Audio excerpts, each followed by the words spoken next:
po sa mga mahal kong listeners, magandang araw po sa inyong lahat. Makakasama nyo na naman po ulit kami, ang Johnny Tandem. Hi po sa inyo! At ako na naman po ulit ang inyong tagapagsalaysay, si Miss Winnie, at ito ang ating kwento. Ano ka ba, iho? Wala ka bang utak? Kita mong mabibigat tong saging na binili ko tapos bibigyan mo ako ng papel na lagayan, ha? Pasensya na ho, Ale. Araw po ng Biyernes kasi ngayon eh. Bawal po gumamit ng plastic. Alam kong bawal, pero matuto ka namang gamitin yung kakarampot mong utak. Kaya ba ng papel na lagayan ang bigat nitong saging, ha? Mapupunit lang to eh. Pasensya na po talaga, Ale. Bawal kasi talaga kami magbigay ng plastic kapag Biyernes eh. Pamumultahin po kasi kami kung mauhuling nagbibigay ng plastic. Anong multang pinagsasasabi mo dyan? Wala naman nagbabantay dito sa palengke, oh. Baka po nandyan lang sila sa tabi-tabi at nagdadamit ng pang-ordinaryo lang po. Walang kwentang paliwanag. Bigyan mo na lang ako ng plastic at nang makauwi na ako. Excuse me po, Ale. Anong problema nyo? Plastic po ba na lagayan sa pinamili nyong saging? Alam mo naman pala eh. Bakit nagtatanong ka pa? Pasensya na po Nakaka-estorbo na po kasi kayo sa paligid eh. Kung yun lang po ang problema nyo, bakit hindi na lang po kayo bumili ng eco bag kesa magreklamo po kayo dyan? Bibili? Saan ako bibili? Wala naman silang binibentang eco bag dito. Sa ospital po, try nyo po ron. Anong sinabi mo? Doon po kayo sa doktor humingi ng eco bag para may kalalagyan po yung utak nyo. Aba, bastos kang bata ka ha! Tama, bastos po talaga ako sa mga taong bastos din. Kaya ang mabuti pa po umalis na kayo rito kung ayaw niyong ipapulis ko kayo. Ha? Iba na talagang kabataan ngayon. Wala nang galang sa mga nakatatanda. Diyan na nga kayo, buwisit. Ayan, aalis ka rin naman pala eh. Manggugulo ka pa rito. Uy, Cheska! Grabe ka talagang babae ka. Ang tapang mo ha? Oo talaga. Ikaw naman, daig mo pa ang tuta. Hindi mo man lang nilabas yung sungay mo, no? Customer kasi yun. Alam mo naman na customer is always right, di ba? Nek-nek ng babaeng yun. Kung akong naging tindera dyan mapapahiya talaga sa akin yun. Pumapatol ako sa mga customer na may sayad sa utak, ano? Oo na. Siga ka talaga eh. Mukha ka kasing tomboy. Wow! Nagsalita ang mukhang bakla. Oh, aray! Grabe ka naman sa best friend mo. Oh. Anong ginagawa mo rito? May bibilhin ka ba, ha? Wala naman. Naisipan ko lang dumaan dito para sabihin sa'yo na lagot ka sa professor natin. Nag-absent ka na naman eh. Bakit? Hinanap ba ako? Oo naman. May reporting kaya tayo at partner kita. Pinapili tayo ng partner eh. O sige. Asikasuhin na lang natin yan sa susunod. Maghahanap buhay muna ako ha para may pang-allowance ako. Tumambay muna ako sa pwesto ng maliit na tindahan ng tiyahin ng kaibigan kong si Paul. Childhood best friend ko ang lalaking yon, Miss Winnie. Ang ganda nga ng pagkakataon dahil sabay kaming pinanganak at sabay na ring lumaki. Oo nga po pala, ako po si Francisca pero tawagin niyo na lang po akong Cheska. Third year college na po ako at classmates kami ni Paul kasi parehong education ang kinuha naming kurso. Taga-Bukid talaga ako pero nasa bayan na ako nakatira mula nung nag-college ako. May tsuhin kasi akong nakatira malapit sa university na pinapasukan ko kaya doon na muna ako sa kanila nanirahan hanggang sa makapagtapos ako ng pag-aaral. Siyempre, suportado pa rin ako ng mga magulang ko. Makalipas ang ilang oras, napagdesisyonan ni Paul na umuwi na rin sa boarding house niya kaya sumabay na rin ako pauwi. Pagdating ko sa bahay, nandun na ang tsuhin kong si Tio Simon. Magandang hapon po, Tio. Magandang hapon din, Cheska. Mabutit nandito ka na. May sasabihin kasi ko sa'yo eh. Po? Ano po yon? Maghahanda ako ng konting salo-salo bukas. Papupuntahin ko rin dito ang lola mo. Ano po? Bakit po? Anong meron? May birthday po ba? Wala naman iya. Ano lang, ipapakilala ko na sa inyo bukas ang girlfriend ko. Wow! Talaga po? May girlfriend na po kayo? Naku, napakagandang balita naman po niyan, Tio. Sa wakas, may babae ka na rin madadala rito sa bahay niyo. Oo nga eh. Sobrang lampas na kasi sa kalendaryo ang edad ko. Pero wala pa rin akong asawa. Masyado po kasi kayong tutok sa trabaho. Ayan tuloy, tumanda kayong binata. Buti na lang po talaga at naisipan niyo pong mag-girlfriend ngayon. Tama ka nga. Wala naman sana talaga akong balak mag-asawa eh. Pero hindi ko namang inaasahang may makikilala akong babae na mamahalin pa rin ako. Ay sus, lover boy na si Tio ah. Siguradong matutuwa si Lola Sinang po niyan, Tio. Tiyak kong manghihingi kagad yun ng apo. Nako. May apo na kagad siya. 2 pa. Po, ano pong ibig niyong sabihin? Basta. Malalaman mo yan bukas, pamangkin. O sige po, sino po pala ang maswerteng babaeng na yan? Kilala ko po ba? Mukhang hindi pa yata, Cheska Hindi siya taga rito Sa kabilang munisipalidad siya nakatira. Ah, okay. Sabihin niyo lang po sa akin kung anong may tutulong ko sa munting handaan bukas ha. Bakit? Wala ka bang pasok bukas? 4:00 pa po ng hapon ang schedule ng klase ko bukas. Oo, sige. Tulungan mo ako magluto, ha? Wala pong problema, Tio. Excited na po akong makilala ang maswerteng babae na yan. Hindi na ako makapaghintay noon na makilala ang sinasabi ni Tio Simon na girlfriend niya, Miss Winnie. Nang stalk na nga ako sa social media ng tiyo ko at nagbabakas sakaling may masilip akong pictures ng babae. Pero wala maski isa. Pribadong tao po kasi si Tio. Maswerte talaga ang babaeng yon kasi financially stable na ang tiyuhin ko. Tsaka may sarili ng bahay at lupa. Maganda rin ang trabaho niya sa munisipyo. Pamilya na lang talaga ang kulang niya. Kinaumagahan, maaga akong gumising para kumilos. Hindi muna pumasok sa trabaho si Tio kasi maaga niyang sinundo si Lola sa bukid. Pagdating ni Lola, nagluto na kagad kami. Ready na pala kasi ang mga kakailanganin namin sa pagluluto. Simon, iho, ano bang meron at pinapunta mo pa ako rito? Malalaman niyo po mamaya, Nay. Hindi niyo pa po pala alam, Lola? Huwag mo munang sabihin sa kanya, Cheska. Mamaya na. Ay, kayo ha? May sorpresa ba kayo sa akin ha? Meron nga po. Pero mamaya na ho, ha? Meron naman pala Bakit niyo pa ako binigyan ng ideya? Paano pa ako masusurpresa niyan? Nay, warning po ang tawag dyan para hindi kayo masyadong masurprise. Kasi nga may sakit kayo sa puso Ay, oo nga po pala, Lola. Baka mamaya takihin kayo sa sobrang tuwa Ay, siya. Kayo ang bahala.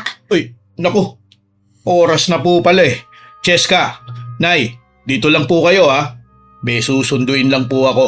May susunduin ka? Sino naman? Basta po, hintayin nyo na lang po. Luto na rin naman po yung mga ulam natin Ay naku, ayan na. Excited na ako. Umalis na po si Tio, Miss Winnie. Inulan tuloy ako ni Lola Sinang ng pangungulit. Sobrang kulit niya. Muntik ko nang mabanggit na may ipapakilala si Tio sa amin. Buti na lang talaga at napigilan ko po ang sarili ko. Inihain na lang namin ni Lola Sinang sa mesa ang mga niluto namin. Ilang oras ang lumipas, nakabalik na rin sa wakas si Tio. Kasama niya ang isang babaeng nakasuot ng face mask at 2 bata. Kumunot ang noo ko kasi may kasama silang bata na nasa elementary pa lang ang edad. Pero noong nagtanggal ng face mask ang babae, para akong binuhusan ng malamig na tubig. Hindi ako makagalaw kagad at hindi rin nakapagsalita. Nay, nandito na po kami. Iho, ano ito? May mga bisita pala tayo? Nay, si Flor de Lisa nga po pala, ang girlfriend ko po. Ano? Girlfriend mo? Totoo ba ito, Simon? Opo, Nay. At saka sina Florence at Terence po, mga anak niya po. Ha? May anak? Opo, mahal. Nanay ko nga pala sa kapamangking ko si Cheska. Hello po, Nanay. Hello, Cheska. Magandang araw sa inyo. Magandang araw din sa'yo, Iha. Tara, mahal. Kain na tayo. Nagluto kami para sa'yo. Sobrang awkward akong sumunod sa kanila papunta sa kusina, Miss Winnie. Hindi talaga ako nakapagsalita.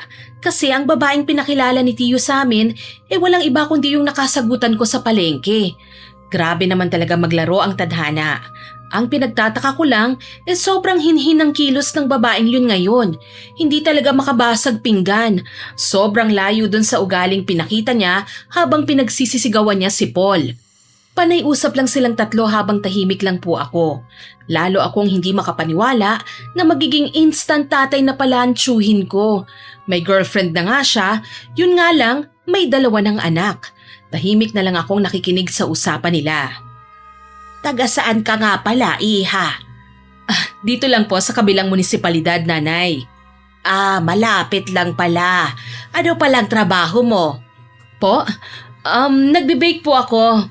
Ah, baker ka. Konti lang po. Ano po, tindera po ako sa bakery. At kahit papano natuto na rin po akong mag-bake. Opo, Nay. Minsan nga po, siya mismo ang nagbe-bake ng mga paninda nilang tinapay Ah, ganun ba? Ay maganda yon. Kaya mo rin bang mag-bake ng cake, iha? Hindi po Ay sayang naman. Yung mga dalawang chikiting na yan, nasa ng tatay nila? Iniwan na po sila ng mokong na yon, Nay. Sumama na po sa ibang babae. Ay talaga ba?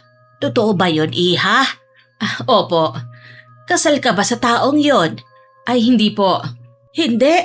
Naku naman, may dalawa kayong anak pero hindi kayo kasal. Pwede po bang wag na nating pag-usapan ng tungkol sa dati kong kinakasama? May trauma pa po kasi ako sa lalaking yun Saglit akong napahinto sa pagsubo ko ng pagkain dahil sa sinabing yun ni Ate Flor de Lisa. Medyo pabagsak kasi ang tono nun Parang nainis, Miss Winnie. Sigurado akong napansin din yun ni Lola, pero tuloy pa rin siya sa pagtatanong tungkol sa ibang bagay. Natapos ang araw na yon na sobrang awkward ang kilos ko. Hindi ko kaya yung ginagawa ng babaeng yon na panay ngiti sa akin na para bang hindi niya naaalala ang mukha ko. Halata namang plastic ang ngiti niya. Matapos ang ilang oras naming pakikipagplastikan sa isa't isa, hinatid na nga ni Tio pauwi sa bukid si Lola Sinang. Kaya naiwang kaming apat ni Ate Flor de Lisa sa bahay kasama ang dalawa niyang anak. Ikaw yung sumagot-sagot sa akin kahapon sa palengke, hindi ba? Ako nga yun. Ano nga ulit ang pangalan mo? Cheska? Yun nga po. Kita mo? Po ka na ng po sa akin ngayon. Samantalang kahapon napakabastos mo. Pasensya na kung ganon. Hindi ko naman inakalang magkikita tayo ulit Oo nga Nagulat nga rin ako. Pamangkin ka pala ng boyfriend ko. Nagulat din ako Ikaw pala ang girlfriend ng tiyuhin ko. Malas naman. Maldita ka talaga, no? Depende kung maldita rin ang kausap ko. Alam mo, Cheska, huwag mo nang banggitin sa tiyuhin mo ang tungkol sa sagutan nating kahapon. Hindi naman yun makakatulong sa relasyon natin Lalo na ngayon dito na ako titira sa bahay na to. Sige, kung yan ang gusto mo. Bakit ka nga pala nakatira dito? Working student ka rin ba na pinag-aaral ng tiyuhin mo? Pamangkin niya ho ako, hindi ho ako working student. Malay natin, nagtatrabaho ka pala rito sa bahay para makapag-aaral ka. Kasi kung hindi, bakit ka dito nag-i-stay? Si Tio na lang po ang tanungin nyo, Ate Flor. Yun na lang po ang tawag ko sa inyo ha. Ang haba kasi ng pangalan nyo Walang problema. Palayo ko naman yun Mabuti. Gaano na nga po pala kayo katagal ni Tio? Wala pang 1 buwan. Bakit? Ano? Wala pang 1 buwan mula nung naging kayo? Oo, ganun na nga. May problema ka ba ron, ha? Gaano katagal na kayong magkakilala? 2 months, I guess. Wow, English. Ano kayang nakain ni Tio at pumatol kagad siya sa'yo? Bago pa lang pala niya kayo kakilala. Well, sa kama ko siya kinausap kaya ganun lang kabilis. Grabe. Hindi ako makapaniwala sa'yo. Yang mga anak mo pala, pakibantayan mo ha. Tignan mo kung ano-anong mga gamit na pinakikialaman nila. Baka makabasag pa sila rito Abat, bastos ka talagang bata ka, no? Hindi ko na lang po pinatulan pa ang babaeng yon, Miss Winnie, at umakyat na lang po ako sa ikalawang palapag ng bahay kung saan naroon ang kwarto ko. Alam ko na kagad na hindi kami magkakasundo ni Ate Flor at mukhang magkakaroon na ng kontrabida ang buhay ko sa pagtira niya sa bahay ni Tio. Mukhang may magre-reyna-reynahan na ron. Lumipas ang ilang oras at nakabalik na rin po si Tio. Inasikaso niya na ang paglipat ni Ate Flor sa bahay niya. May kotse ang tiyuhin ko pero second hand lang yon at hindi yon ganun kamahal. Nandun lang pala ang mga maleta ng babaeng yon. Hindi ako mapakali na walang mapagkakwentuhan sa pangyayaring yon kaya nagbihis na ako para pumasok sa klase. Kaya lang nag-announce bigla ang president namin na wala raw pasok kaya nagpahinga na lang ako. Kinabukasan pumasok na si Tio sa trabaho. Agad akong nag-text kay Paul na may chika ko. Kaya wala pang kalahating oras, sumulpot na siya sa bahay namin. Malapit lang kasi ang boarding house niya sa bahay ni Tio Oh, anong chika mo pare ko ha? Hoy, wag mo nga akong tinatawag ng ganyan ha. Nagmumukha tuloy akong tomboy Oo na. Oh, so ano ang sasabihin mo sa akin? Magugulat ka talaga rito. Mukhang hindi ko na kailangan sabihin sa'yo Sapat nang makita mo. Makita ang alin? Kasi may girlfriend na si Tio Simon. Girlfriend? Ang tiyo mo may girlfriend na? Wow! Isang himala! May balak pa palang mag-girlfriend ang tiyuhin mo? Totoo ba talaga yan, ha? Oo, at hindi ka maniniwala kung sino. Bakit? Sino ba yun, ha? Alam mo yung babae kahapon sa palengke? Ha? Yung nakaaway mo? Weh, di nga. Oo, siya nga. Sa maniwala ka man o hindi. Nandito na nga siya eh. Dito natitira sa bahay. Ano? Teka lang, ha? Ha? Teka. Masyado mo naman yata akong ginugulat, Cheska eh. Baka mamaya pinaprank mo lang ako niyan, ha? Hindi nga. Kung gusto mo, puntahan pa natin siya sa kwarto nila Tio sa itaas eh.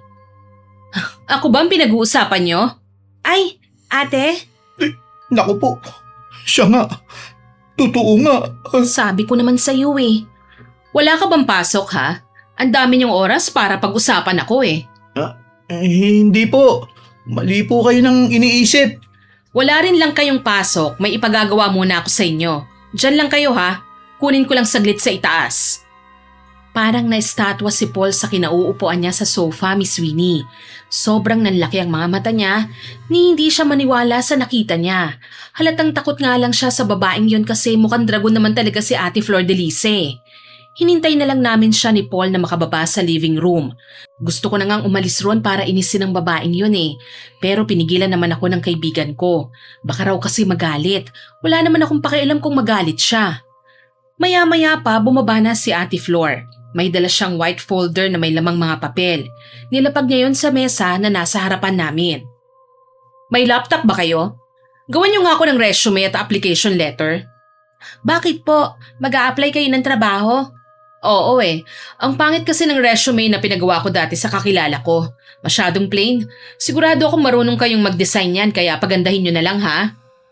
Teka, ano pong gagawin namin dito? Wala naman po sa amin yung soft copy nito. Di gawan nyo na lang ng bago tsaka lagyan nyo ng konting design. Basta yung magandang tignan.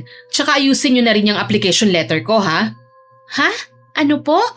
Anong ha? College students kayo, hindi ba? Kaya nyo na yan.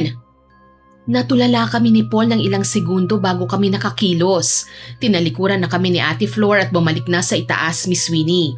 Pareho kami ng kaibigan ko na hindi makapaniwala sa pinag-uutos ng babaeng yun sa amin. Kung makautos kasi siya, parang close na close kami at matagal na niyang kakilala. No choice na lang kami ni Paul kundi trabahuhin yon habang panaytawa kami dahil sa request niyang yon na lagyan daw ng design ng resume.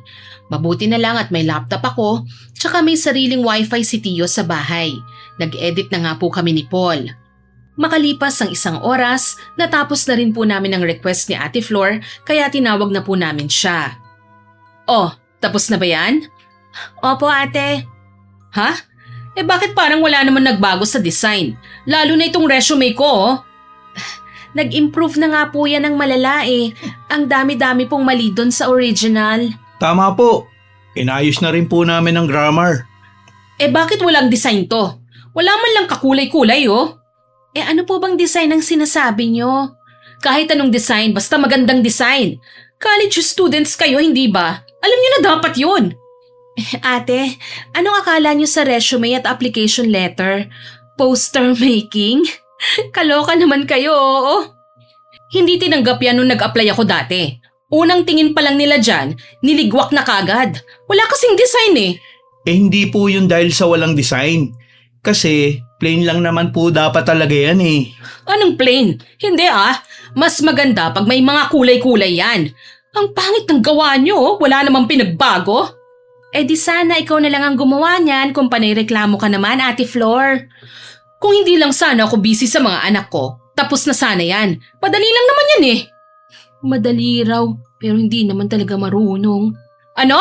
May sinasabi ka ba dyan ha, Cheska?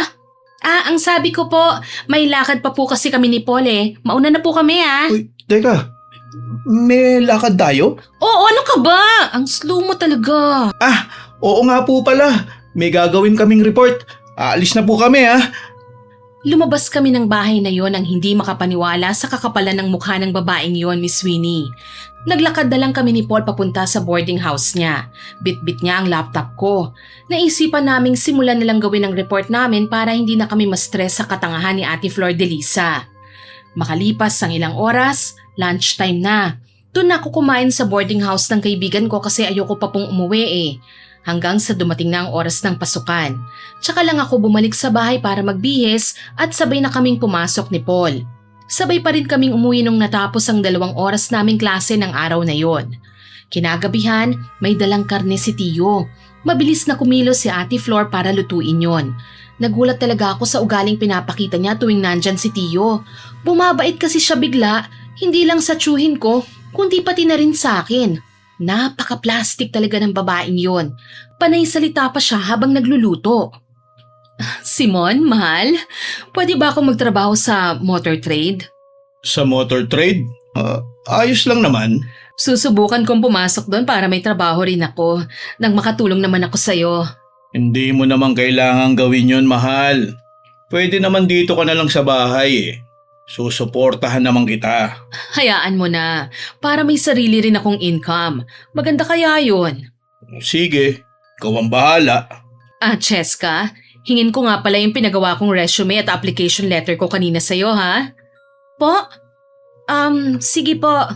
Mabuti naman at mukhang nagkakasundo na yata kayong dalawa, ha? Ay naku, oo naman, mahal. Tinulungan ako nitong pamangkin mo na gawin ang mga kailangan kong gawin eh. Salamat nga pala, Cheska, ha? Wala pong anuman, Ate Flor. Masaya akong makatulong. Saan mo nga pala nilagay? Kunin ko sana mamaya para maihanda ako na kaagad eh. Po? Sabi ko, saan mo ka ako nilagay? Nasa laptop ko pa po naman yun eh. Ha? Hindi mo pa pala na-i-print? Hindi po kasi hindi niyo naman po sinabi. Nako, may pagkakomedyante pala itong pamangkin mo, mahal eh. Sige, ako na lang ang magpapaprint bukas sa labas. Send mo na lang sa akin, ha? Sige po. Mahal, ako na lang ang magpiprint niyan sa opisina namin. Huwag mo nang alalahanin pa yon. Talaga ba, mahal? Naku, salamat naman kung ganon. Hindi ko po alam kung anong reaksyon ni Tio Simon na inutusan kaagad ako ng girlfriend niya. Kahit kay bago-bago pa lang namin magkakilala. Mukhang na-brainwash yata ng malala ang tsuhin ko kasi parang anghel talagang kumilos ang babaeng yun sa harapan ni Tio eh. Lalo na't mukhang sanay na siyang magluto. Alam naman natin ang kasabihang, a secret way to a man's heart is through his stomach. Kumain na nga kami pagkatapos maluto ang ulam. Masarap nga talagang magluto si Ate Flor in fairness ha, kaya puring-puri siya ng tsuhin ko. Abala lang ako sa kinakain ko nang bigla namang humingi ng pabor si Ate Flor. Bukas nga pala mahal, magpapasa na kagad ako ng resume sa papasukan ko. O sige, walang problema mahal. Oo, pwede ko bang iwanan muna kay Cheska ang mga bata? Magiging hassle kasi kung dadalhin ko pa sila sa pag-a-applyan ko eh. Ha? Sa akin?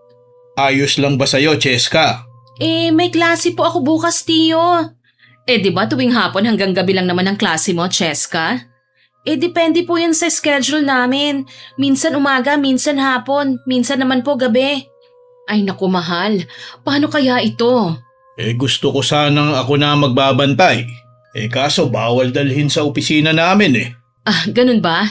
Si Cheska na lang talaga ang pag-aasa ko kasi kung hindi, baka mahuli na ako sa pag-a-apply ko kung sa susunod na araw pa ako kikilos. Hindi pa ho yan magko-close kagad hanggat open for applicants pa po sila, Ate Flor. Mas maganda sana kung aagahan ko eh. Hati na lang tayo sa mga bata, Cheska. Dalhin mo sa eskwelahan yung isa, sa akin naman sasama yung isa pa. Ano po? Hindi ako nakapalag sa kakapalan ng mukha ni Ate Flor. Parang napipituloy ako at hindi na nakasagot pa, Miss Winnie. Ayoko sanang pumayag pero si Tio naman ang ginagawang sandata ng babaeng yon. Ayoko rin naman biguin si Tio kaya sa huli napapayag na lang din po ako. Kinaumagahan, isinama ko nga po ang bata. Tahimik naman ang batang yon kaya naisip kong hindi naman siguro ako magkakaproblema noon. Pagdating namin sa eskwelahan, gulat na gulat si Paul dahil kasama ko ang batang yon. May report na kami nung araw na yon kaya medyo kinabahan ako at baka madistract sa bata. Buti na lang talaga at behave lang siya, hindi kagaya ng nanay niyang may sayad sa utak. Pag uwi namin bandang 12:00 ng tanghali, naabutan kong masama ang mood ni Ate Flor. Mukhang kauuwi lang niya galing sa pinag-a-applyan niya. Ewan ko kung bakit siya natagalan. Magpapasa lang naman sana siya ng resume at application letter. Nakakainis na buhay to, oo. Ang hirap naman maghanap ng trabaho. Ate Flor? Anong nangyari? Nandyan ka na pala. Pinakain mo bang anak ko, ha? Ay, nako hindi pa. Kaya nga umuwi ako kasi dito na lang ako kakain sa bahay eh. Ano? Bakit hindi mo pinakain yung bata? Naku naman, Cheska. Gutom na yan, sigurado ako. Dapat pinakain mo na kahit hindi pa tapos ang klase nyo kanina. Pasensya na po ha. Wala naman po kasi kayong dalang extra na perang pambili ng lunch ng anak nyo. Kung binigyan nyo sana ako, dinabilhan ko sana siya. Ay, ewan ko sa'yo. Kumusta naman po ang lakad nyo? Nakakainis nga eh. Hindi ako tinanggap kasi daw college graduate ang kailangan nila. Ay, niligwak kagad kayo? Wala pang interview? Hindi na kagad pasok sa interview kung hindi nakapagtapos ng pag-aaral. Nakakabwisit talaga, oo. Palihim po ako natutuwa dahil doon kasi na-enjoy kong makita siyang naiinis, Miss Winnie. Wala pang 1 linggo mula nang dumating siya sa bahay na ito pero sumasakit na ang ulo ko sa pakikipagplastikan sa kanya. Kinagabihan pag uwi ni Tio, yun na agad ang bungad ni Ate Flor sa kanya. Nagpapaawa pang bruhang yun sa tiyuhin ko. Panay reklamo siya na sobrang nakakapagod daw ang buong araw niya. Si Tio naman para talaga nadadala sa mga panlilinlang ng babaeng yon. Ang dami ko nang pinasukan na trabaho pero hindi talaga ako matanggap-tanggap, mahal. Hayaan mo na yun. Sinabi ko naman sa'yo na dito ka na lang sa bahay at alagaan ng mga bata eh. Talaga? Ayos lang ba sa'yo na wala akong maitulong sa mga gastusin dito sa bahay? Paulit-ulit ko ang sinasabi sa'yo na ayos lang, di ba? Basta tulungan mo lang akong mapanatiling maayos at malinis tong bahay. Bakit pala hindi ka nalang kumuha ng katulong? Medyo malaki naman kasi itong bahay mo, mahal eh. Di naman ganun kalaki para kailangan pa natin ng katulong eh. Kung ako lang mag-isang kikilos dito, baka tanghali pa lang ubos ng energy ko. Alam mo namang may inaalagaan pa akong mga bata. Buti sana kung tutulong si Cheska. Teka, tumutulong naman po ako sa ibang gawaing bahay rito eh. Hindi nga lang full-time kasi pamangkin naman ako ni Tio, hindi maid. Shh! Cheska! Ano ka ba naman, Cheska? Siyempre nagbibiro lang ako, no? Hayaan mo na, mahal. Sige, pag-iisipan ko ang bagay na yan. Napakunot ulit ang noo ko. Parang nagrereklamo na kasi si Ate Flor sa mga gawaing bahay hindi pa siya masyadong nakakapagsimula. Nagdaan ng maraming araw napapansin kong bumabait nga talaga si Ate Flor kung kasama namin si Tio Simon. Para siyang santa na kunwari nagbibiro lang pero totohanan naman pala talaga yon para sa kanya. Ewan ko lang talaga kung anong kahihinat na ni Tio sa kamay ng babaeng yon. Hihintayin ko na lang kung kailan lalabas ang sungay niya sa harapan ng tiyuhin ko. Isang araw malapit nang dumating ang birthday ni Lola Sinang kaya kailangan namin maghanda. Cheska, makakapunta ka ba sa bukid para sa birthday ng lola mo, ha? Ang totoo po may klase po kami niyan pero a-absent po muna ako, Tio. Pupunta po ako. Mabuti naman kung ganun. Magtatampo ang lola mo sa'yo kung hindi ka pupunta. Alam mo namang ikaw ang paborito nga po nun eh. Oo nga po Isama mo na rin si Paul para may katandem ka ron, okay? Sige po, Tio. Susubukan ko po. Anong susubukan? Siguraduhin mo talagang makakapunta kayo kasi may surprise ulit ako para sa lola nyo eh. Talaga po? Surprise po ulit? Ano po yun, Tio? Doon nyo na lang malalaman sa bukid. Napaisip ako kung ano na naman ang sorpresa ni Tio kay Lola. Hindi rin naman siguro buntis ang girlfriend niya. Wala akong ideya kung anong surprise ulit yon pero isa lang ang sigurado ko. Ipapakilala na ni Tio si Ate Flor sa buong angkan namin. Siyempre, magkakaroon ng pagtitipon kaya makikilala talaga nila ang babaeng yon. Sa susunod na araw na kagad ang birthday ni Lola Sinang, kaya tinawagan ko na si Paul para imbitahin. Alam ko namang papayag kagad ang kaibigan kong yon na mag-absent, lalo na't absent din naman ako. Ilang ring nga lang sinagot na rin kagad niya ang tawag ko. Hello? Cheska? Paul, punta tayo sa birthday ni Lola ko ha. Talaga? Sige ba? Kailan nga ulit yun? Nakalimutan ko na eh. Sa susunod na araw pa. Tulungan mo ako makabili ng regalo ha. Sige, walang problema. Sana walang quiz sa susunod na araw kasi a-absent tayo niyan. Eh bakit? Kung may quiz ba, hindi ka sasama? Siyempre, sasama pa rin, no? Mabuti. Sabi ni Tio may surprise daw ulit siya kay Lola. Talaga? Ano naman yun? Hindi ko nga rin alam eh. Ano kaya sa tingin mo? Baka ipapakilala niya si Ate Flor sa buong angkan niyo. Ipapakilala niya talaga yon. Pero ang sabi kasi ni Tio, surprise daw para kay Lola. Eh hindi naman yun para sa buong angkan. Baka mamahaling birthday gift. Kaya mo na. Huwag mo nang isipin yan. Mabuti pa, matulog ka na lang muna. Ibinaba ko na nga ang tawag ko tsaka pinilit ng matulog, Miss Winnie. Pero hindi ako pinatulog sa pag-iisip. Masama kasi ang kutob ko sa sorpresang sinasabi ng tiyuhin ko eh. Sana nga talaga at ikatutuwa ni Lola yon at hindi ikagagalit o kung ano paman. Kinaumagahan, nagpasama na ako kay Paul na bumili ng regalo bago kami pumasok sa klase. Bumili na rin siya ng regalo niya.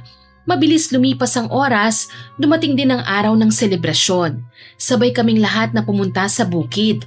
Nakasakay kami sa kotse ni Tio.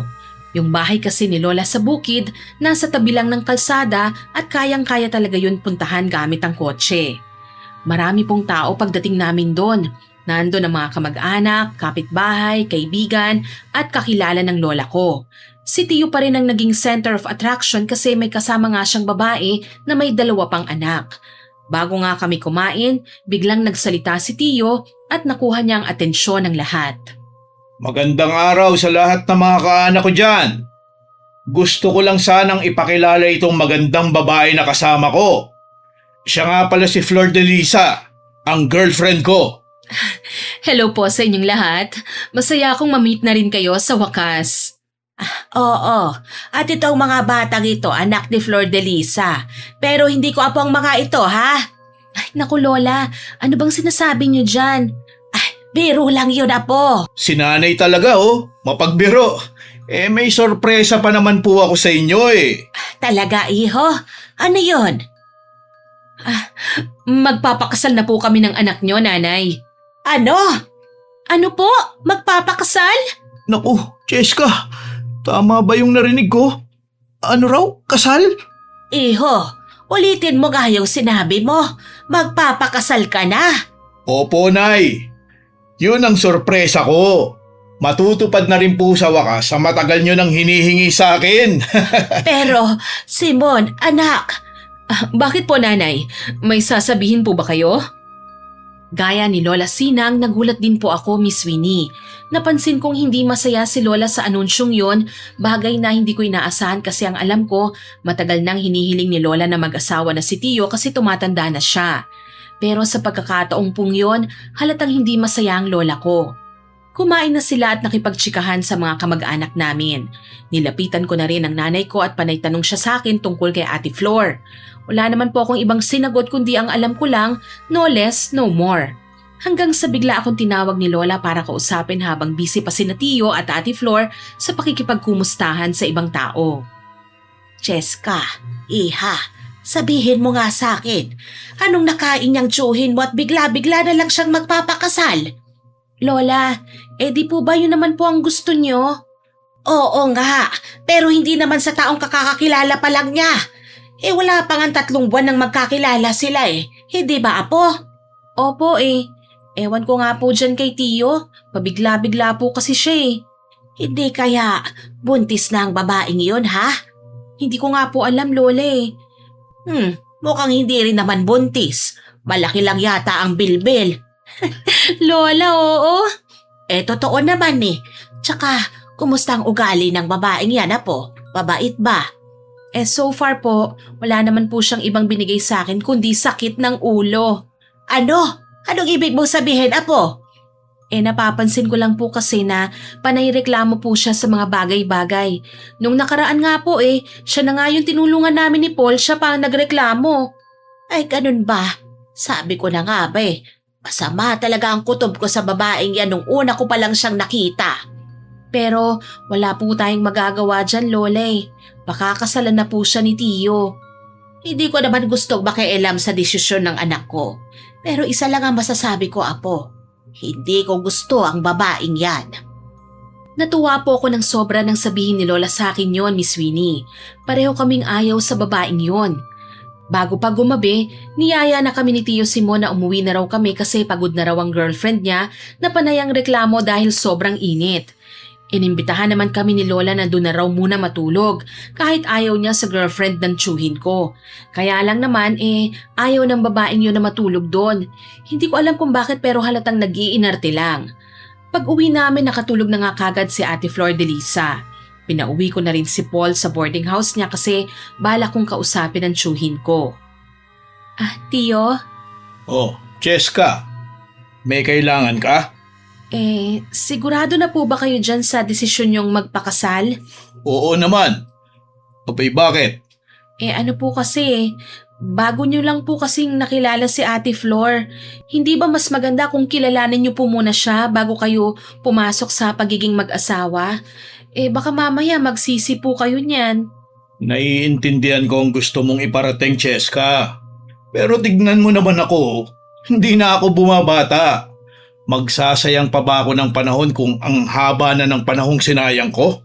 Wala naman pong nasayang doon, Tio. Medyo hindi lang po ako mapanatag na pakakasalan niyo kaagad ang babaeng yun na hindi niyo naman po gaano kakilala. Huwag kang mag-alala, pamangkin ko. Mabait naman si Ate Flor mo eh. O siya, magpapahinga na rin muna ako ha. At ikaw rin, tulog ka na. Napabuntong hininga na lang ako sa pagiging bulag ni Tio Simon, Miss Winnie. Gusto ko siyang pigilan pero ayoko rin pong masaktan siya. Umaasa na lang ako na makita niya mismo ang totoong ugali ng babaeng balak niyang itali sa buhay niya habang buhay. Kinaumagahan maaga ulit na pumasok sa trabaho si Tio. Pag-alis niya pa lang, narinig ko nang nagdadabog si Ate Flor. Hindi ko masyadong marinig kung anong pinagdadadabog niya, pero sinisigurado kong may inirereklamo na naman yon. Hindi na nga siya nakatiis at tinawag niya nga kagad ako. Cheska, pwede bang labhan mo muna itong damit ng tiyuhin mo? Ang dami-dami kasi nito eh. Alangan naman ako ang maglaban nito. Lalabhan ko pa itong mga damit ng anak ko oh. Ha? Anong ha? Sira ka ba? Ang dami kong sinabi sa'yo tapos halangan sinabi mo ha? Bakit damit nyo naman po ng anak nyong lalabhan nyo ah? Bakit hindi nyo isali yung kay Tio? Girlfriend ako ng tiyuhin mo, Cheska. Hindi labandera. Nagli-live-in naman po kayo ah. Kaya dapat labhan nyo na rin po yun. At bakit ko naman gagawin yon ha? Nakakapagod na nga ang alagaan tong mga anak ko eh. Pati ba naman damit niya lalabhan ko pa? Pagod na nga ako sa pag-aasikaso rito sa bahay eh. Ay nako, nagrereklamo na naman po ba kayo, Ate Flor? Hindi ba't pinili nyo naman yan? Anong pinili? Di ba tindera ka ng bakery shop? Bakit hindi ka pumapasok doon? Umalis na ako sa trabahong yon ano? Nakakapagod eh. Ang baba pa ng pasweldo. Ayan, umalis ka na sa trabaho at nagdesisyon kang mag-live-in kayo ng tiyuhin ko. Tapos nagrereklamo kayo ngayon. Napakatamad mo kasing bata ka. Pinalalaba ko lang naman sana mga damit ng tiyuhin mo nang may maibayad ka naman sa pagtira mo rito. Ate Flor, teka lang ah. Alam mo bang hindi pa ako pinaglalaba ni Tio ng kahit panyuman lang niya mula nung pinatira niya ako rito? Ganun ba? Pwes, magbabago na yon. Ngayon. Huwag kang palamunin dito, Cheska. Hindi mangyayari ang gusto mo kasi hindi ako palamunin dito. Nagsusupply ng bigas dito sa bahay na to ang mga magulang ko mula sa sarili naming sakahan. Nag-aambag din sila ng pambayad ng bills dito. Ikaw ba? Nakakainis! Bakit ba kasi hindi nalang kumuha ng labandera yung si Simon? O di kaya, bumili na lang sana siya ng washing machine. Afford naman niya yun eh. Nakakapagod maglaba. Grabe, nuknukan ka talaga sa pagiging reklamador. Kapal ng fes mo ah. Tinalikuran ko na lang si Ate Flor kasi masyado nang humahaba ang sagutan naming dalawa. Hindi ko rin kasi mapigilang hindi sumagot-sagot sa bruhang yon. Nagdaan na naman ang maraming araw, linggo, hanggang sa naging buwan, Miss Winnie. Hindi ko inaasahang mas mapapaaga pa pala kesa sa inaakala ko ang pagpapakasal nila ni Tio. Naabutan ko kasi silang nag-uusap tungkol sa kasal pero si Ate Flor walang ibang bukang bibig kundi ang pagrereklamo sa wedding gown niya. Mukhang galing na yata sila sa pagpapasukat ng bridal gown. Simon, mahal, mukhang masyado naman yatang cheap yung napili nating gown kanina. May ibang pagpipilian pa naman tayo eh. Maganda naman yung gown na yon, mahal eh. Ikaw pa nga mismo ang pumili nun di ba? Oo nga, pero kasi nung nalaman kong mura lang pala ang presyo parang nakakapanghina naman yata yan. Bakit? Ano bang problema, mahal? Baka kasi fake pala yun Baka bigla na lang mapunit kung susuotin ko na. 'Di ba mas maganda yung hindi lang maganda kundi matibay rin. Maganda yung tela at kalidad. Kapag ganun aasahan nating mamahalin talaga yun. Pero kasi mahal, may mga kakilala na akong dun umupa ng bridal gown, pati na rin sa groom. Pulido ang mga gawa nila ha. Mura, pero maganda at matibay. Mahal naman. Isang beses lang naman tayo ikakasal Pasuotin mo naman ako ng mamahaling wedding gown. Di bali na kung cheap yun sa mga abay. Basta mamahalin sa bride at groom. Ay nako. O siya, bukas na bukas din. Lalakad uli tayo para maghanap ng iba. Sabihan na rin natin yung may-ari ng shop doon na i-cancel ang bridal gown at tuxedo ko, okay? Yay! Thank you, mahal The best ka talaga. Kunot na kunot ang noo ko nung mga sandaling yon, Miss Winnie. Hindi ako makapaniwala sa narinig ko. May point naman si Ate Flor na isang beses nga lang siya ikakasal at dapat sulitin, pero kung makapag-request kasi siya, akala mo may ambag siya sa gastos. Halatang salong-salo naman yun lahat ni Tio. Walang pera si Ate Flor kaya malamang wala siyang tulong pinansyal sa magiging kasal nila. Mabilis na tumakbo ang panahon at dumating na nga ang araw ng kasal nilang dalawa. Bridesmaid ako at partner ko si Paul. Imbitado halos lahat ng mga kamag-anak namin pero mas marami ako nakikitang hindi ko kilala. Ibig sabihin nun, mas maraming bisita si Ate Flor kesa sa amin. Alam mo, Cheska, sobrang fake talaga niyang Ate Flor mo. Tignan mo panay ngiti sa mga bisita ng tiyuhin mo pag nakaharap. Pero iirap-irap naman kapag nakatalikod na. Buti at napansin mo rin. Kanina ko pa nga binabantayan ang kinikilos niya Nasaan nga pala ang lola mo? Hindi ko yata siya nakita ngayon dito sa reception Sa simbahan lang kanina. Nako, nakalimutan kong sabihin. Hindi attend si Lola sa reception.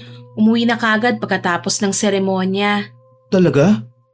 Bakit naman? Hindi ko nga rin alam pero sa tingin ko, ayaw na niyang makipagplastikan sa babaeng yon. Halata namang ayaw ni Lola kay Ate Flor Oo nga, tama ka dyan. Kinagabihan noon tahimik ang buong bahay ni Sweeney. Hindi ko napapansing lumalabas ng kwarto nila ang newlyweds. Nagbibilang siguro sila ng cash gifts mula sa mga tao. Malaki rin kasi ang naipon nilang yon. Kinaumagahan tanghaling tapat na pero narinig kong dumadadaanan naman si Ate Flor. Hindi muna pumasok sa trabaho si Tio Simon at hindi ko alam kung bakit. Siguro dahil bagong kasal pa lang sila. Ay, ang init-init talaga rito sa bahay, mahal. Magpakabit ka naman ng aircon. Aircon? Pakakabitan natin ng aircon ng buong bahay? Hindi. Ang ibig kong sabihin magpakabit na tayo ng aircon sa kwarto natin. Pati sa kwarto ng mga bata. Ang init-init kasi Naku, malakas kumain ng kuryente yun, mahal. Bahala na. Kesa naman araw-araw na lang akong mababasa ng pawis Araw-araw ang dami-dami kong nilalabhan kasi lagi na lang akong pawisan. Kasi, alam mo mahal. Tsaka, bumili na rin tayo ng washing machine. Napapagod na ako sa kalalaba Nasisira na rin ang mga kamay ko Ano? Washing machine din? Oo, para naman mabawasan ang pagod ko sa paglalaba. Ang dami niyo naman po yatang reklamo at request, Ate Flor. Hindi naman kayo ang gagastos ng mga yan. Cheska! Teka lang po sasabat lang po ako. Totoo naman po, Tio Cargo mo na naman ang lahat ng gastusin na yan. Nako, Cheska, hindi sa nagrereklamo ako Gusto ko lang mabawasan ang pagod ko kada araw. Tsaka isa pa, hindi magandang nakikialam sa usapan ng matatanda Hindi rin naman po sa nakikialam ako. Ang sa akin lang, panay reklamo kayo pero si Tio naman ang nagkakandakuba sa trabaho para dyan sa mga hinihiling nyo. Mahal, bakit ba ganyan magsalita ang pamangkin mo sa akin? Cheska, tama na yan. Huwag kang manghimasok dito, ha? Usapang mag-asawa to. Oo nga naman, Cheska. Ano bang pinag-aalala mo sa gastos? Doon naman namin yun kukunin sa cash na binigay ng mga sponsors namin sa kasal at iba pang bisita. Sa pambili, oo. Pero sa pagbayad ng bills, tutulong ka ba? Cheska, Tama na sabi. Huwag mo ngang pinagsasalitaan ng ganyan ang ate Flor mo. Nagulat ako sa biglang pagsinghal ni Tio Simon sa akin.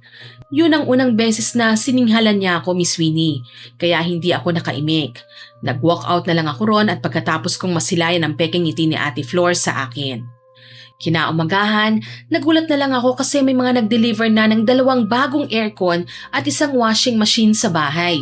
Sabay-sabay pa talaga yon. Hindi ko lubos maisip kung anong salamangka kaya ang ginamit ni Ate Flor para mapapayag ng ganon si Tio. Siguradong tataas ng husto ang bills namin kaya lalo akong nainis kasi tataas din ang perang ambag namin ng mga magulang ko. Hindi ko tuloy napigilang kausapin ng palihim si Tio. Tio, cash po ba ang pagkuha niyo sa mga yan? Utang lang yan, Cheska. Nag-down payment lang ako kasi hindi kasya yung natanggap naming cash nung kinasal kami. Ano po? Utang na po pala yung mga yan? Tio naman, bakit pinilit niyo pong mangutang? Nagre-reklamo na kasi ang ate Flor mo, Cheska. Ayoko namang mahirapan siya rito sa bahay. Reklamador naman po talaga ang babaeng napili niyong pakasalan, Tio Sana lang, hindi niyo pagsisihan talaga balang araw ang desisyon niyong yan. Asawa ko na ngayon ang ate Flor mo, Cheska. May problema ka ba sa kanya, ha? Wala po, Tio. Sige po, mauna na po pala ako. Punta lang po ako kay Paul. Isinumbong ko lahat kay Paul ang pagbili ni Ate Flor ng 2 aircon at isang washing machine, Miss Winnie. Gaya ko, hindi rin makapaniwala si Paul. Hindi naman mayaman si Tio para makabili kagad ng mga ganong gamit. Pero dahil magaling yatang mamilit ang babaeng yon, talagang napapayag niya si Tio. May kaya lang sa buhay si Tio pero hindi naman siya maituturing na mayaman. Mukhang si Ate Flor pa nga ang makakapagpabagsak sa kanya financially. Nagdaan ang maraming araw. Pansin kong laging nakabukas ang aircon sa kwarto nila Tio Simon at mga anak ni Ate Flor. 24/7 yatang nakabukas ang mga yon. Kaya isang araw pinagsabihan ko ang bruha. Ate Flor, baka po gusto niyong patayin paminsan-minsan ang aircon, lalo na kung hindi naman yun ginagamit. Bakit naman? Di mawawala ang lamig nun? Tataas po kasi ang bills natin ng kuryente Ano naman kung tataas? Hindi naman ikaw ang nagbabayad Ate, nire-remind lang kita Kawawa naman po si Tio sa pagbabayad niyan, pati yung mga magulang ko. Konti lang naman ang ambag ng mga magulang mo, Cheska. Tsaka kaya namang bayaran ni Simon ang bills Ay, nakakaloka talaga kayo. Sige, kung ayaw niyong masabihan, bahala kayo. Si Tio nang bahalang pagsabihan kayo. Sumasakit ang ulo ko sa tigas ng ulo ni Ate Flor. Mukhang wala siyang pakialam na tataas ang bills namin kasi hindi naman siya ang magbabayad. Yung aircon sa kwarto ng mga anak ni Ate Flor, nakabukas lang buong araw kahit palagi namang nasa labas lang ang mga bata para maglaro.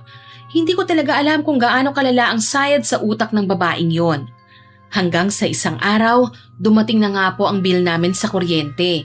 Nasa trabaho pa rin si Tio noon kaya pumuputak na ang bibig ni Ate Flor. Daig pa niya ang puwet ng manok.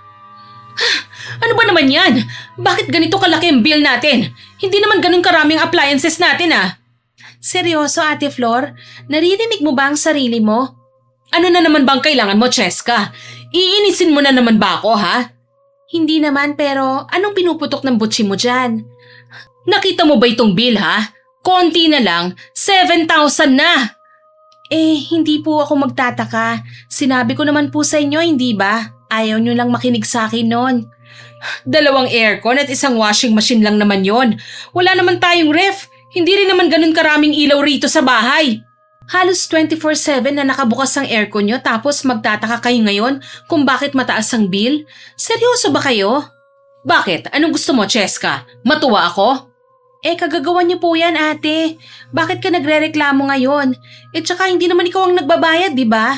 Kaya ka nga hindi nasasayangan kasi kami naman ni Tio ang nagbabayad niyan Ewan ko sa'yo. Diyan ka na nga.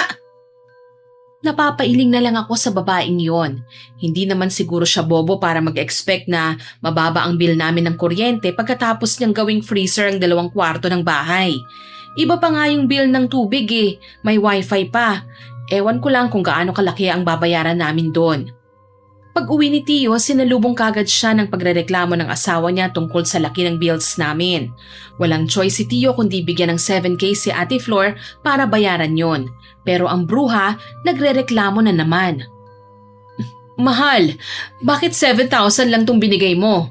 Sakto lang naman yan, mahal eh. Higit 6,500 lang naman ang bill natin. Hindi naman umabot ng 7K, di ba? Oo nga, pero ito lang talagang ibibigay mo? Walang pasobra para sa akin? Anong ibig mo sabihin? Meron na sobra yan, mahal. Para pambili ko lang naman ng mga gamit ko, mahal. Alam mo namang nakakapagod maging nanay eh. Tapos, kakapiranggot lang ang pasobra sa binigay mo? Ay, ano na namang kaartehan yan, ate? Hoy, nakikialam ka na naman sa amin, Cheska. Pwede bang dun ka na lang sa kwarto mo? Oo nga naman, Cheska. Napapadalas na yung pangingailan mo sa usapan namin mag-asawa, ha? Ay, pasensya na po, Tio. Heto na, aalis na. Pinigilan ko na lang po ang inis ko, Miss Winnie. Pati kay Tio Simon, naiinis na rin ako kasi mukhang nagiging under na yata siya ng asawa niya. Ni hindi man lang tumutol si Tio sa lahat ng kabalbalang request ni Ate Flor, maliban na lang dun sa 7,000 sa bills namin na mukhang hindi talaga madagdagan yon dahil wala pang extrang money si Tio. Kinaumagahan doon sana ako tatambay sa boarding house ni Paul para hindi na maimbierna sa bahay pero bigla na naman po akong inutusan ni Ate Flor. Wala naman daw akong gagawin sa araw na yon kasi sa hapon pa ang klase ko, kaya ako na raw munang magbayad ng kuryente. Ibinigay na lang niya sa akin ang pera. Hindi na rin ako tumanggi at pumunta na nga ron. Pero laking gulat ko nang makitang kulang ng 500 ang pera. Wala akong nagawa kundi kumuha na lang ng pera sa sarili kong bulsa. Pero pag uwi ko, kinumpronta ko kagad si Ate Flor. Ate, binilang niyo po ba yung pera bago niyo binigay sa akin? Oo, 6,500 yun. At bakit? 6,500 lang ang kuryente natin ah. Binigyan ako ng 7,000 pero yung natira doon sa akin yun. Kaya 6,500 ang binigay ko sa'yo. Ate, 6,000 lang yung natanggap ko eh. Nagulat ako nung magbabayad na ako sa cashier, kulang ng 500. Ano? Anong kulang? Diyos ko naman, Cheska. Hindi ka nag-iingat eh. Baka nahulog mo yung 500. Hindi ate, walang nahulog doon. Kasi nakabalot yun ng plastic nung binigay mo. Kulang talaga ng 500. Anong pinagsasabi mong kulang ha? Saradong 6,500 yon. Kulang nga sabi eh. Buti pa ate, bayaran mo na lang ako ng 500 kasi allowance ko yung ginamit ko dun eh. Ano? Nababaliw ka na bang bata ka? Bakit ako magbibigay nun ha? Tsaka kung totoong kulang man yun, di tama rin yung nagbayad ka ng 500 para may ambag ka naman. Nag-aambag na rin ng nanay ko, Ate Flor. Bahala ka na nga dyan, Cheska. Huwag mo akong guluhin dahil busy pa ako. Sa sobrang inis ko po kay Ate Flor, Miss Winnie, pumasok na ako sa klase namin na halos mangiyak-ngiyak na. Hindi na lang po ako nagpahalata kay Paul pero noong matapos na po ang first period ng klase namin, may 1 hour break kami kaya dinala ko sa school garden ng kaibigan ko para makapagrant ako sa kanya. Binuhos ko ang lahat ng galit ko kaya napapaiyak na lang ako dahil doon. Ano? Baliw yata ang babaeng yun eh. Mangungupit pa ah. Oo talaga, kinupitan niya yung pambayad namin. Nakakainis siya talaga oh.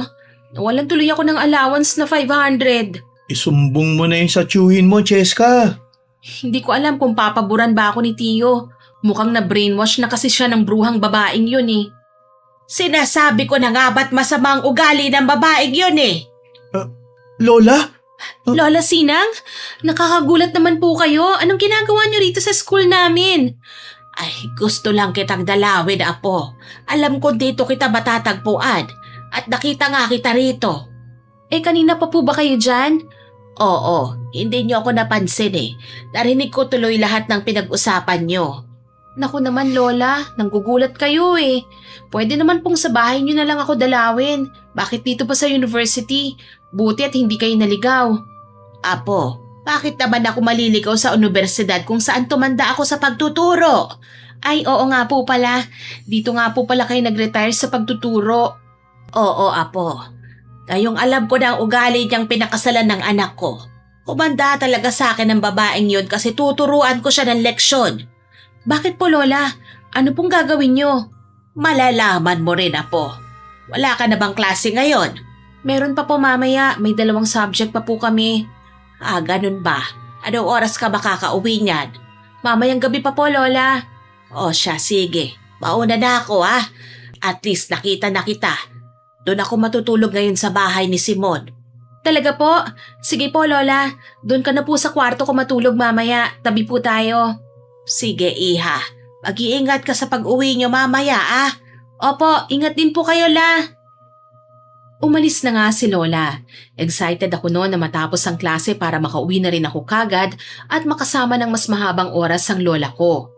Pagkatapos ng klase namin, dumiretso na ako kagad ng uwi.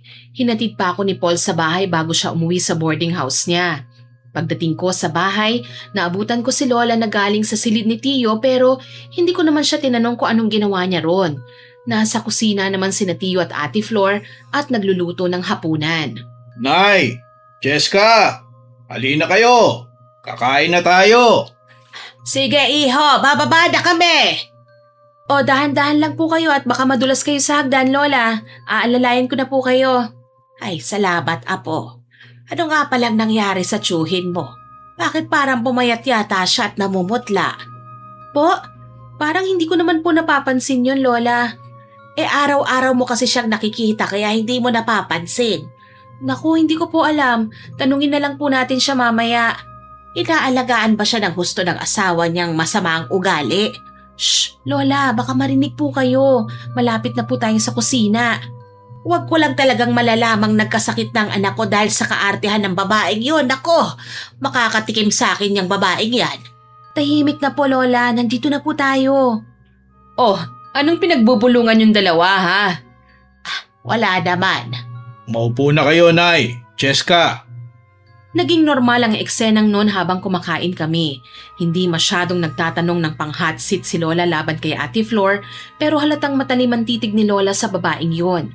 Pagkatapos namin kumain, pasimpleng nagreklamo si Ate Flor na marami daw ang hugasin kaya ako na raw munang maghugas ng mga pinagkainan namin. Aaliwin niya raw muna si Lola pero tumanggi ng direkta ang lola ko kaya ang ending si Ate Flor na ang naghugas ng pinggan.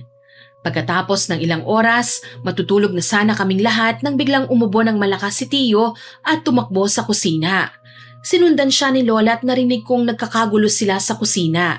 Kaya sumunod na rin po ako, Miss Winnie, pati na rin si Ate Flor. Ganun na lang ang gulat ko nang makitang sumuka ng dugo si Tio Simon. Ha? Tio? Anong nangyayari sa inyo? Flor de Lisa, baka gusto mong magsalita. Anong nangyayari sa anak ko? Ayos lang po ako, Nay. Hindi ikaw ang kinakausap ko, Simon. Kasi naman po, Inay Etong si Simon, masyadong nagpapakalulong sa trabaho niya.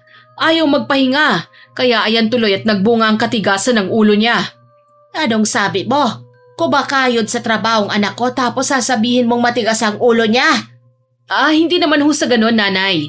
Sabi ko naman po kasing magpahinga muna siya minsan, pero ayaw po niyang makinig sa akin Hindi ba tungkulin mong alagaan ang anak ko dahil asawa ka niya?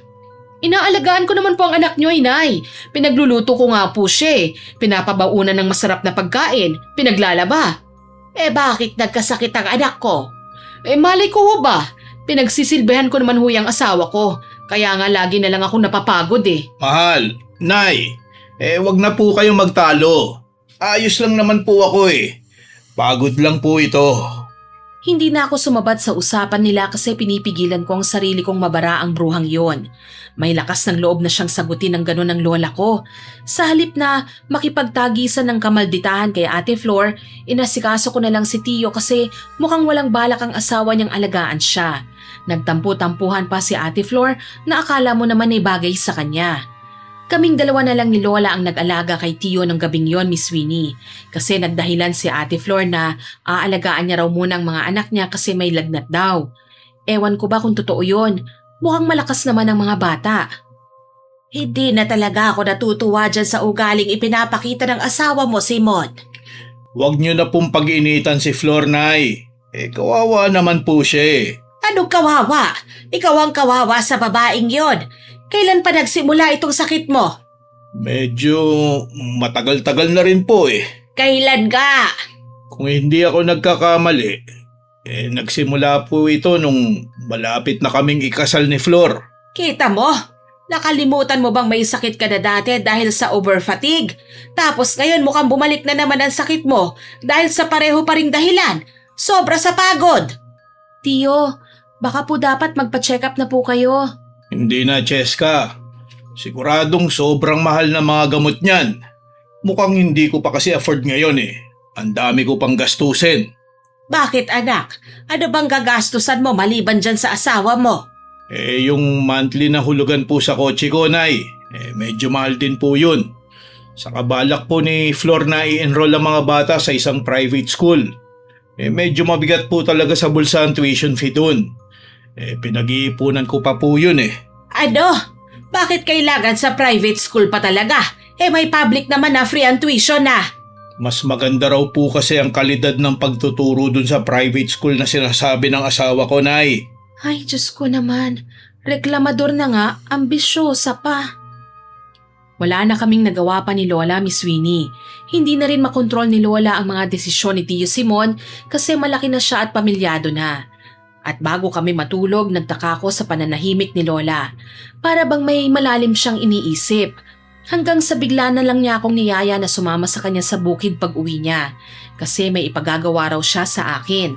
Tinanong ko po kung ano yon pero hindi naman niya ako sinagot. Tsaka ko na lang daw malalaman kapag nasa bukid na kami. Natulog na lang kami ni Lola pagkatapos nun. Kinaumagahan, maaga na po kaming gumising, Miss Winnie. Nagpaalam si Lola kay Tio na isasama niya raw muna ako pauwi pero babalik din daw ako kagad. Nag-alok pa si Tio na ihatid na kami pero tumanggi na si Lola. Mag-tricycle na lang daw po kami. Pagdating namin sa bukid, hindi na ako dumaan sa bahay namin ng mga magulang ko. Dumiretso na lang kami ni Lola sa bahay niya. Doon ko nalaman kung anong gustong ipagawa ni Lola sa akin. May ibinigay siyang maliit na bote.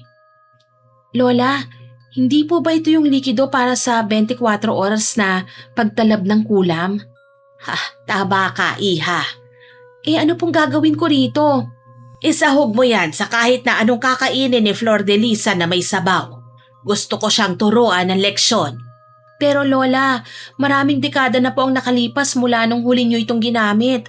Baka po madisgrasya si Ate Flor dahil dito. Huwag kang mag-alala, Apo. Kahit sobrang tagal ko nang hindi ginagamit ito, hindi ko pa rin naman nakakalimutan kung paano gawin ito. Kung ganun po, ano pong epekto nito kay Ate Flor? Para lang po ba magdusa siya sa loob ng 24 oras? Siyempre hindi lang yan, Apo. Mawawalan muna siya ng malay at magiging kontrolado ko ang panaginip niya. Gagawin kong bangungot yon.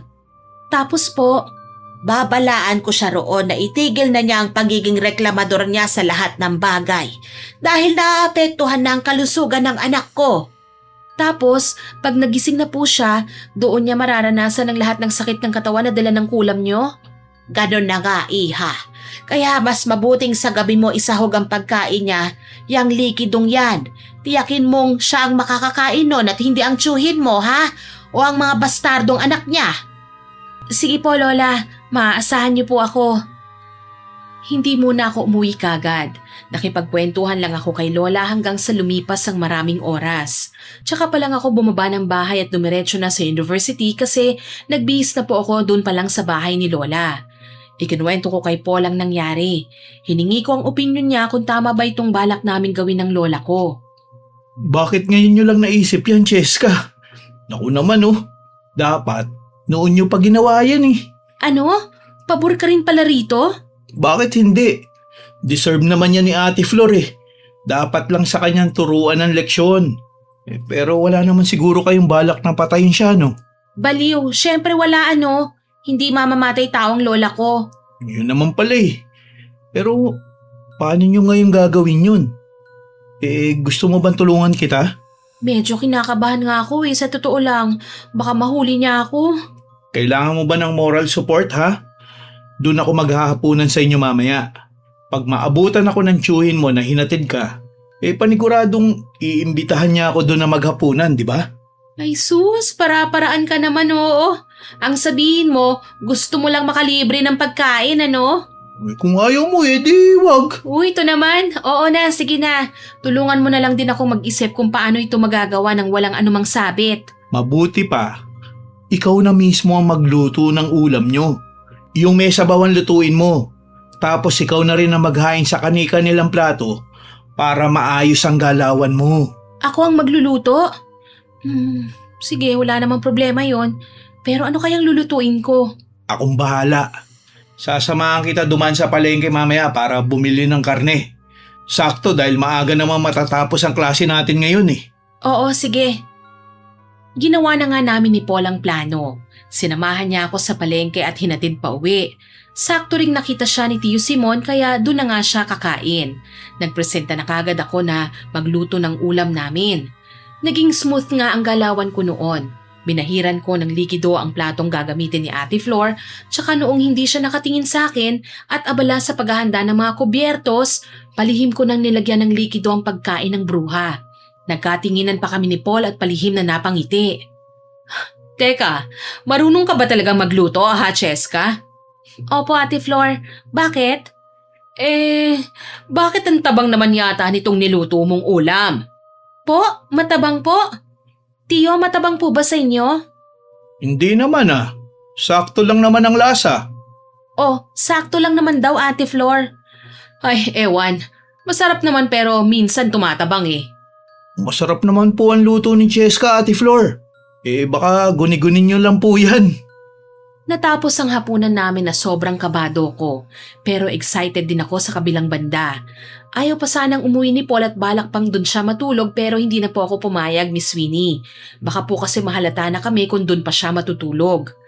Nang gabing yon naghintay akong matulog ang lahat. Tulog na ang mag-asawa at ang mga bata pero nanatili akong gising kahit hating gabi na. Binabantayan ko kung umepekto na ba ang kulam o hindi pa. Mukha tuloy akong ninjang nagtatago sa labas ng kwarto ni Tio para pakinggan ko anong nangyayari sa loob. Hanggang sa narinig kong sumigaw ng malakas si Ate Flor at alam kong binangungot na nga siya. Tsaka lang ako bumalik sa kwarto ko at natulog. Kinaumagahan gaya ng inaasahan, hayagan na ngang makikita ang pag-inda ni Ate Flor ng sakit. Palagi siyang sumisigaw dahil sa sakit na nararamdaman niya. Tio, bakit nandito pa po kayo? May pasok po kayo ngayon ah. Hindi muna ako papasok sa trabaho ngayon, Cheska. Aalagaan ko muna ang Ate Flor mo. Bakit po? Ano po bang nangyari sa kanya? Hindi ko nga alam eh. Kagabi pa siya ganyan eh. Lagi siyang nagigising tapos umiiyak. Bukang bibig niya yung hindi na raw niya uulitin. Hindi uulitin? Ang alin po? Di ko nga alam eh. Binangungot kasi siya kagabi. Pati ako hindi na nga rin nakatulog dahil mayat maya nagigising siya. Tinanong niyo po ba kung anong bangungot niya? Oo pero ayaw niya namang sabihin eh. Aray! Simon, ang sakit! Naku, ayan na naman. Tulungan mo kaya muna ako rito, Cheska. Sige po, Tio. Ang sakit ng tiyan ko. Parang binubungkal, Simon. Mahal, pinainom na kita ng gamot para sa sakit ng tiyan, di ba? Ang sakit din ng ulo ko, parang mabibiyak. Tapos ka na rin uminom ng gamot sa sakit ng ulo, kahit wala ka naman lagnat. Ang buong katawan ko, Simon. Ang buong katawan ko. Sobrang sakit ng buong katawan ko para akong hinihiwa ng dahan-dahan. Hindi ko na talaga alam kung ano nangyayari sa'yo, mahal. Kung ano nung gamot na pinainom ko sa'yo eh. Pero mukhang hindi naman tumatalab eh. Ano po kayang nangyayari kay Ate Flor, Tio? Hindi ko rin alam talaga. Nalilito na ako kung anong gagawin ko sa kanya, Cheska. Hindi ko mapigilang makaramdam ng awa, pero hindi kay Ate Flor kundi kay Tio. Walang kamalay-malay si Tio na kagagawa namin ito ni Lola para turuan ng leksyon ng asawa niyang reklamador at masamang ugali. Nagpatuloy na lang ako sa pagkukunwari na wala talaga akong alam sa nangyayari hanggang sa lalong lumala ang pagdurusa ng bruha. Madidinig na nga ng mga kapitbahay ang bawat sigaw niya. Dahil doon, naisipan na ni Tio na sunduin si Lola para tignan kung ano ang nangyayari kay Ate Flor, Miss Winnie. Manggagamot din kasi si Lola. Alam din naman ni Tio na marunong din mangulam si Lola pero sigurado kong hindi niya pinaghihinalaan ng Lola ko na ginawa niya yon. Napangiti na lang ako ng palihim dahil sa nangyari. Lumipas ang ilang oras at nasa bahay na nga si Lola. Nagkindatan pa kami ng palihim. Ano ba kasing nangyari kay Flor de Lisa? At bigla mo yatang pinadala sa akin itong mga gamit ko sa panggagamot, ha? Nay, baka pwede niyo pong pagalingin si Flor. Kagabi pa ho siya ganyan eh. Bakit nandito ang nanay mo, Simon? Dinala mo na ako dapat sa ospital. Ang sakit-sakit na eh.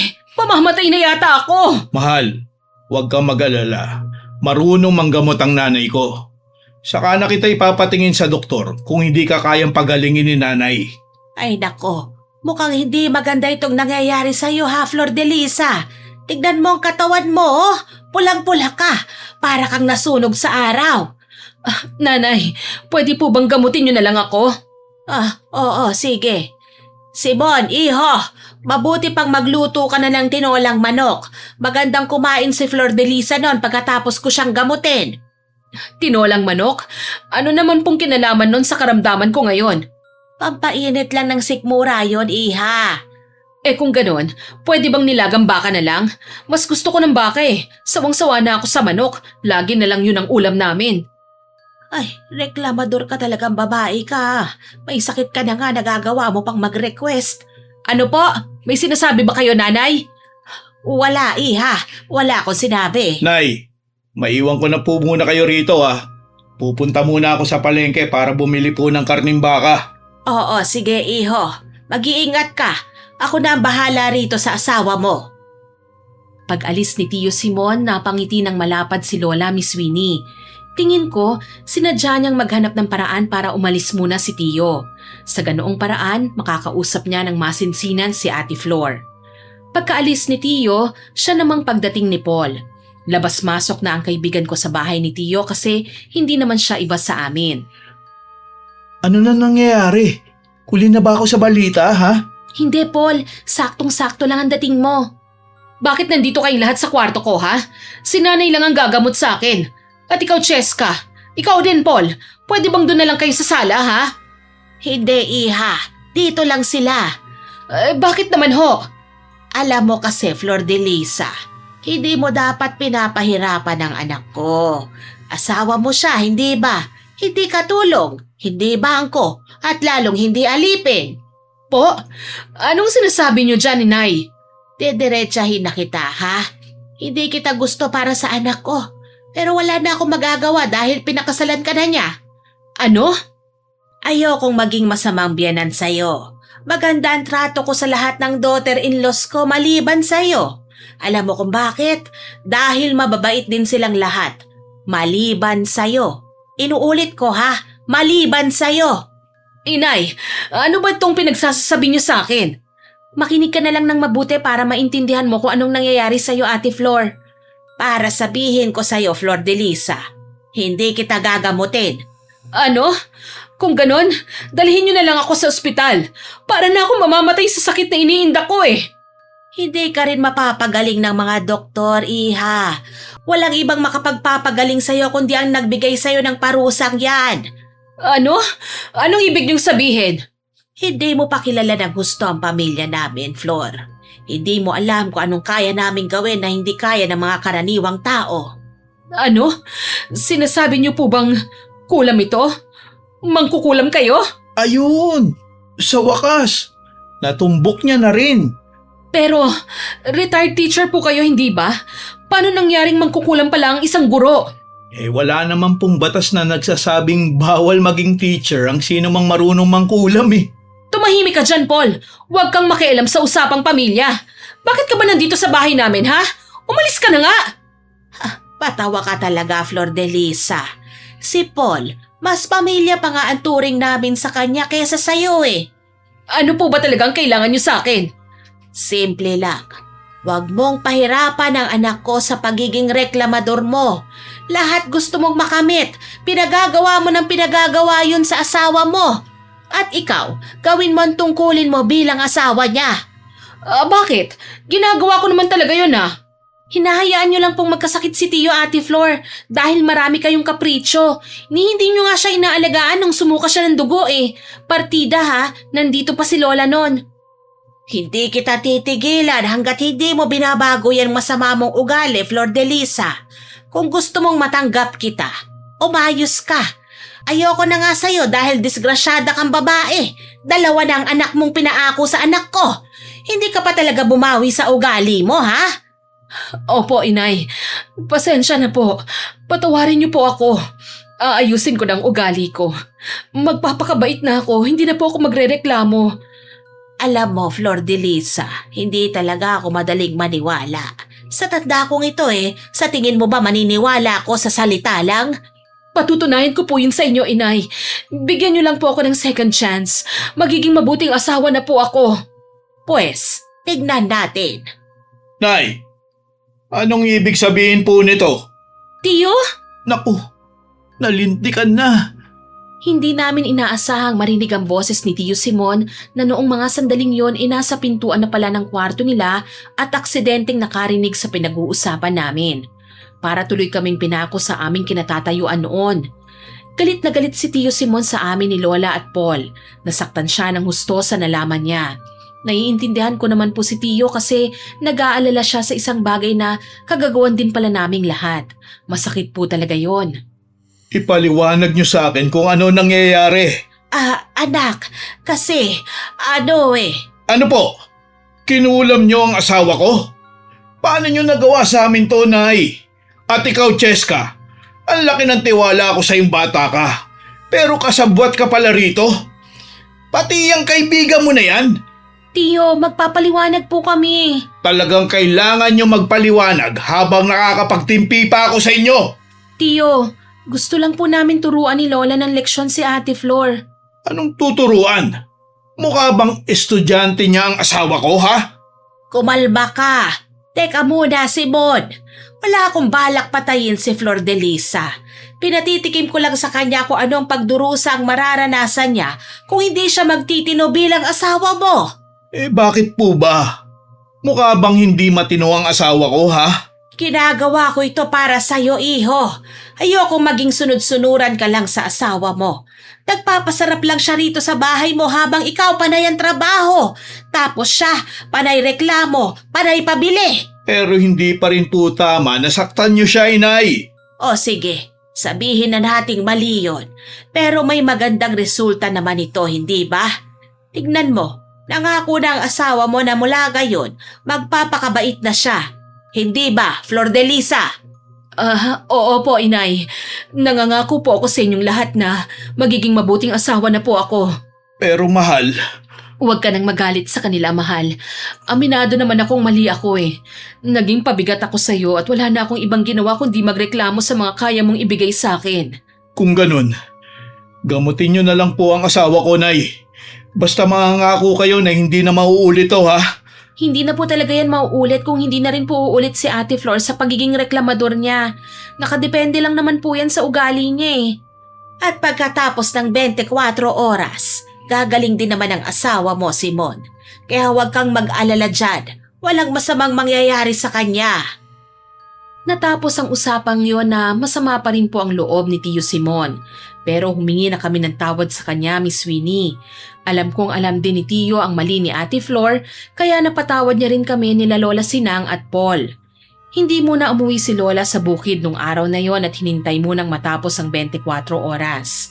Hindi kasi pwedeng bawiin o gamutin ang kulam na yon hanggat hindi pa natatapos ang nakalaang oras, kaya kailangan hintayin munang matapos bago magamot. Pagkatapos ng pangyayaring yon, bumait na nga po ng tuluyan si Ate Flor. Hindi na siya nagrereklamo sa kung anong meron sila. Hindi na rin po siya pabili ng pabili. Nakontento na po siya sa kung anong meron sila. Naging mabuting ina at asawa na rin siya sa wakas. Bukod pa ron, hindi na masama ang trato niya sa akin. Naging maganda na ang relasyon namin sa isa't isa, kaya payapa na po akong nakitira sa bahay na yon. Hanggang dito na lamang po ang kwento ng karanasan ko, Miss Winnie. Salamat po sa pagbabahagi nito sa inyong mga taga-subaybay. Ang isa sa mga avid listener nyo, Cheska. Sana po nagustuhan nyo at kinapulutan ng aral ang karanasan ni Cheska na binahagi namin sa inyo. Pero bago ko po tapusin ito, hindi ito makukumpleto nang walang shoutout sa masusugid nating listeners. Siyempre! Shoutout po sa mga staff ng Amira Boxes Handicrafts, especially kay Chef M, Kay Karen Sobere, kay Rosda Bakel, kay Genevieve Albano from Saudi Arabia, at kay Flor Marana na nag-comment po sa pabigat na Amain upload. Ang sabi po niya, Hi po sa inyo, Team Johnny. Sa totoo lang, dati kapag nakikita ko ang Miss Winnie, dinadaan-daanan ko lang. Hindi ako interesado kasi may iba akong pinapanood na horror stories din about kulam. Hanggang sa isang araw na engganyo akong pakinggan ang isa sa mga kwento nyo at hindi ko akalain na kaaadikan ko na ang tandem nyong mag-asawa. Na-amaze talaga ako sa galing nyong dalawa. Yung switching ng voice into different characters, ang galing. Keep inspiring and entertaining us, Team Johnny. More stories to come and subscribers. Pa-shoutout po sa anak kong si Shania Angel, Stephen Hans, at sa husband kong si Mar. Pati na rin po sa kapatid ko na si Chris. Thank you po. Yes. Salamat po sa comment yung yan, ma'am. Nakakataba po ng puso at mabuti na lang po binigyan nyo kami ng chance na mapakinggan ang channel namin. Tama. At mabuti po nagustuhan nyo rin, kaya salamat po sa pagsuporta. Thank you po. Maraming salamat din po sa lahat ng nakinig at nagkomento sa mga nauna naming upload. Abangan nyo pa po sana ang mga kwento namin at huwag kalilimutang mag-subscribe, like, share and comment sa mga stories namin. Para po mabilis nyong makita kung may bago kaming upload, pindutin nyo lang po ang notification bell para lagi kayong updated at notified. Asahan ko pa rin po ang inyong suporta ha. Gusto po namin lumaki pa ang ating family. Yes. Ang Miss Winnie Horror Stories family. Kaya salamat po ulit sa pagsuporta nyo ha. Muli ako po si Miss Winnie at kasama ko pa rin po si Sir John. Mabuhay ang Team Johnny. Nagpapasalamat po kami sa inyong walang sawang pakikinig at pagsuporta. God bless po sa ating lahat. Bye! Bye.